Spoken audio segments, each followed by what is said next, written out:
You are Yahweh. You are Yahweh. You are Yahweh. Donne de nous retrouver dans sa présence. Nous n'avons pas changé de lieu, nous n'avons pas changé de cadre et nous restons dans le même thème. Le Fils de l'homme est maître même du sabbat. Et cette fois, nous allons lire dans le livre de Marc, chapitre 2, nous lirons du verset 23 au verset, je crois, 27. La Bible dit qu'un jour de sabbat, Jésus traversait des champs de blé et ses disciples, tout en marchant, cueillaient des épis. Les pharisiens le firent remarquer à Jésus. « Regarde, pourquoi tes disciples font-ils le jour du sabbat ce qui est interdit ce jour-là » Il leur répondit, « N'avez-vous jamais lu ce qu'a fait David lorsque lui et ses compagnons ont eu faim et qu'ils n'avaient rien à manger? Il est entré dans le sanctuaire de Dieu à l'époque du grand prêtre Abiathar. Il a mangé les pains exposés devant Dieu que seuls les prêtres ont le droit de manger. Et il en a donné aussi à ses disciples, à ses hommes. » Verset 27.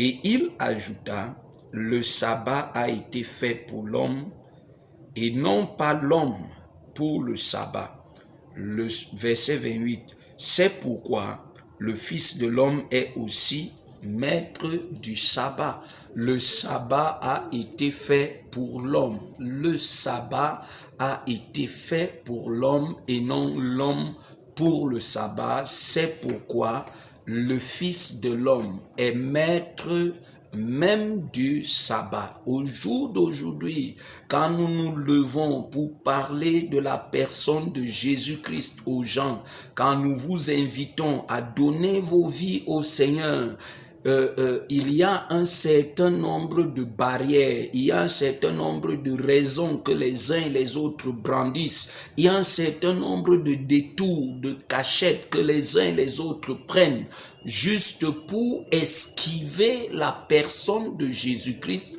juste pour esquiver l'œuvre de Christ. Et comme ça, plusieurs restent dans les ténèbres, plusieurs restent sous l'emprise du diable, simplement parce que ils ne veulent pas comprendre que c'est la personne du Seigneur Jésus-Christ qui est au-dessus de toute chose. Bien-aimé, le sabbat est un jour sacré. Le sabbat est un jour plein de grâce, et un jour meublé d'interdiction, meublé de lois que les uns et les autres se devraient d'honorer, de respecter, juste pour paraître agréable aux yeux de Dieu. Par cet acte que les disciples ont posé, les pharisiens s'attendaient à la condamnation de la personne du Seigneur Jésus à l'endroit de ces derniers, mais il vient à démontrer, bien aimé, que c'est pas la famine qui prend le dessus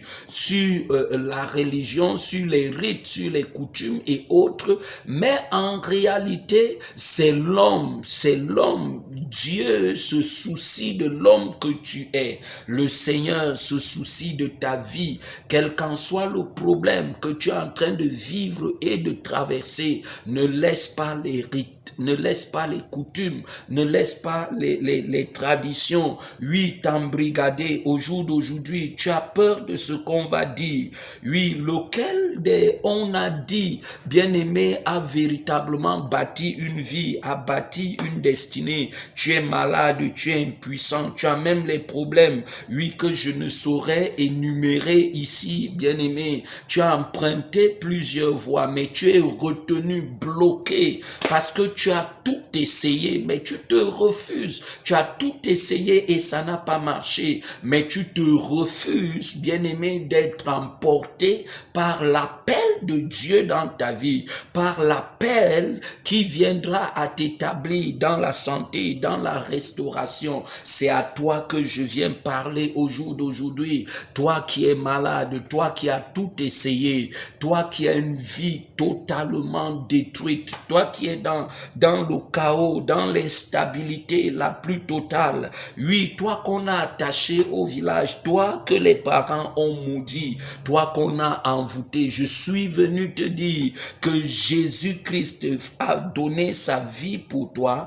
Si tu te lèves au jour d'aujourd'hui et tu décides de faire de lui la priorité, oui, tu viendras à sortir de cet état et de cette situation. Bien-aimé, tu as essayé beaucoup de choses, tu es allé à plusieurs endroits et ça n'a pas donné, mais tu es bloqué par le fait que tu n'arrives pas à te lever, à te confier à la personne de Jésus-Christ. Tu n'arrives pas à faire de lui la priorité. Lève-toi au jour d'aujourd'hui. Si tu es sous le son de ma voix, essaye mon Dieu, essaye ce Dieu, essaye la personne du Seigneur Jésus. Si cet état et cette condition, lui, demeure encore, bien-aimé, c'est qu'il n'est pas vivant, c'est qu'il n'a pas payé le prix sur la croix pour toi. Je suis en train de t'inviter clairement à t'attacher à lui. Oui, je te pose la question de savoir, depuis que tu fais toutes ces choses, depuis, bien-aimé, que tu montes, que tu descends, depuis que tu te puges avec, depuis que tu bois ce qu'on t'a donné, depuis que tu parcours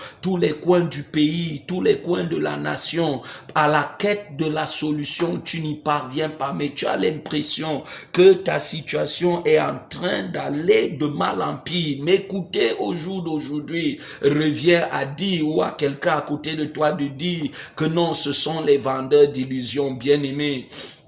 C'est toi qui as un problème, c'est toi qui es dans les difficultés. Tu as certainement tout essayé, mais le véritable souci, le véritable blocage est que tu n'as pas essayé la personne du Seigneur Jésus-Christ. Franchis cette barrière, franchis cette étape, c'est alors qu'il viendra à se lever, à se manifester clairement dans ta vie. Depuis que tu fais ces incantations, depuis que tu es dans ces récitations, qu'est-ce qui a bougé? Qu'est-ce qui a changé dans ta vie? Non, rien n'a véritablement changé. Il y a quelque chose qui ne va pas. Ce qui ne va pas dans ta vie, c'est que tu n'as pas le courage de te lever et de venir à la personne du Seigneur Jésus-Christ. Lève-toi, fais le bien-aimé au jour d'aujourd'hui et je suis sûr que dans les heures qui vont suivre, ton état, ta condition et ta posture ne seront plus les mêmes clairement. Tu ne peux pas continuer à vivre dans cet état. Tu ne peux pas continuer à être dans cette condition. Tu es là, tu me regardes et peut-être ça ne te fait ni chaud ni froid. Tu te dis enfant de Dieu. Tu te dis oui, appartenir à Dieu. Mais je viens te dire au jour d'aujourd'hui que je suis sûr que Dieu ne te connaît pas. La religion même dans laquelle tu te réclames, de laquelle tu es en train de te frapper la poitrine pour dire que je suis ci ou je suis ça, peut-être même que tu es un ancien d'église, mais véritablement, tu ne connais rien de ta religion, rien. Oui, en tant qu'enfant de Dieu, je me dois de marcher avec la Bible, de marcher sur la base des saintes écritures. Les sectes, tu refuses. Oui, ton derrière, tu ne veux pas donner, venir à l'église. Moi, tu n'y arrives pas, bien-aimé. Lève-toi clairement, le chapelet que les autres récitent.